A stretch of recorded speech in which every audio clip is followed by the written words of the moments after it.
Mi nombre es Felipe Ríez Centeno, soy abogado, me especializo en aspectos relacionados al contrato de fideicomiso y su aplicación práctica y teórica.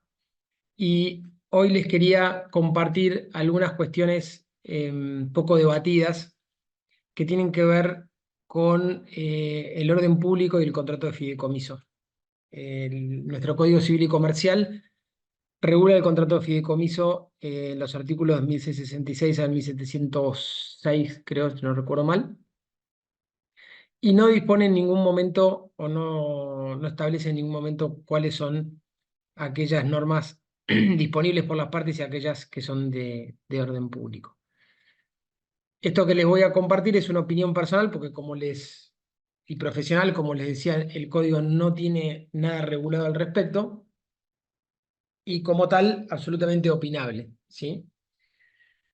Yo creo que hay cosas de las normas de orden de contrato de fideicomiso que son disponibles por las partes, como por ejemplo el plazo. El código dispone 30 años de plazo y hago una aclaración. Son disponibles en tanto y en cuanto no afecten derechos de terceros. Por ejemplo, el código permite 30 años de plazo del contrato de fideicomiso o un plazo mayor en caso de que exista algún beneficiario con alguna discapacidad. Como alguna vez creo que lo expuse acá o en algún artículo que escribí, cuando colisionan normas de derecho, por ejemplo, sucesorio y normas de fideicomiso, claramente un plazo de 30 años no puede violar la porción legítima de un heredero. Hasta ahí estamos de acuerdo. Ahora, si no viola la porción legítima de un heredero y yo quiero hacer un contrato de fideicomiso, por ejemplo, que sea para comprar y vender autos por un plazo de 50 años, no veo cuál es el impedimento para extender ese plazo que el código me lo fija en 30 años. Creo sí que hay cuestiones mucho más sutiles en donde el orden público definitivamente opera. El primero es, como ustedes saben, los contratos de fideicomiso pueden ser revocables. En primer lugar, una de las cosas que me llama la atención de esta revocabilidad, que la revocación de los actos jurídicos en general no, están destinados para aquellos actos unilaterales. Y el contrato de fideicomiso es un contrato, por lo pronto, bilateral. Si agregamos a los beneficiarios como parte, sería plurilateral, pero por lo pronto bilateral. No existe ningún otro contrato de nuestro Código Civil y Comercial eh, que uno pueda salir del contrato vía revocación, sino que es vía rescisión o resolución, pero no revocación. Y el hecho de que, por ejemplo, voy a poner un ejemplo absurdo, pero que debería estar contemplada en la prohibición. Vamos a poner un contrato de fideicomiso de administración con objeto inmobiliario que sea revocable. Vos decís, alguien me puede decir, pero nadie lo va a hacer. ¿Y qué pasa si lo hacemos? En la mitad del contrato yo puedo decir, bueno, el fideicomiso puede decir, yo revoco el contrato y queda sin efecto. Con lo cual, entiendo que ahí sí debería operar el orden público y esa revocación debería estar destinada solamente a aquellos contratos de fideicomiso unilaterales, que es uno solo, que es el fideicomiso testamentario, que se hace por oferta de contratación cuando se hace el testamento. En todos los demás contratos, eh, o en aquellos que es de administración con algún tipo de previsión post-mortem. Entiendo que ahí podría operar la revocación. Ahora, no así por ejemplo, los fideicomisos de garantía. Yo puedo hacer un fideicomiso de garantía y lo hago revocable y nadie se dio cuenta y de repente en la mitad dejo sin garantía al acreedor. Ni que hablar en los fideicomisos inmobiliarios. Van a ver que en los fideicomisos inmobiliarios es donde existe mayor cantidad de casos en que se viola el orden público. Entonces, el tema que existe la revocación para mí debería estar solamente circunscrito a aquellos contratos de fideicomiso unilaterales, que es uno solo, como le decía, el fideicomiso testamentario. Después hay una cuestión que para mí no es, no sé si de orden público, pero que presta mucha confusión y ha perjudicado a mucha gente, que es que el contrato de fideicomiso es un contrato consensual, que nace con el consentimiento de las partes y no con la tradición de o la propiedad fiduciaria en caso de derechos o el dominio fiduciario en caso de inmuebles. Y esto ha llevado a que mucha gente contrate con fideicomisos, con fiduciarios, y el activo no estaba aportado. Entonces, se quedan, digamos, llegado el caso, sin el activo por lo menos para ejecutar. En este caso no sé si opera en público, lo que sí estoy seguro es que revisaría por lo pronto de que el contrato sea un contrato consensual y no real que nazca con la transferencia del patrimonio. El, el caso más paradigmático del orden público, en mi opinión, es aquel que se da en los contratos de fideicomiso de administración con objeto inmobiliario, lo que se llaman los contratos de fideicomiso con objetos yuxtapuestos, porque hay dos objetos en un mismo negocio jurídico. ¿Qué sucede en el 99% de estos contratos? Los fiduciantes se comprometen a aportar un activo, en general a aportar el dinero, pero se financian con preventas. Ahora, ¿qué sucede si las preventas no ocurren?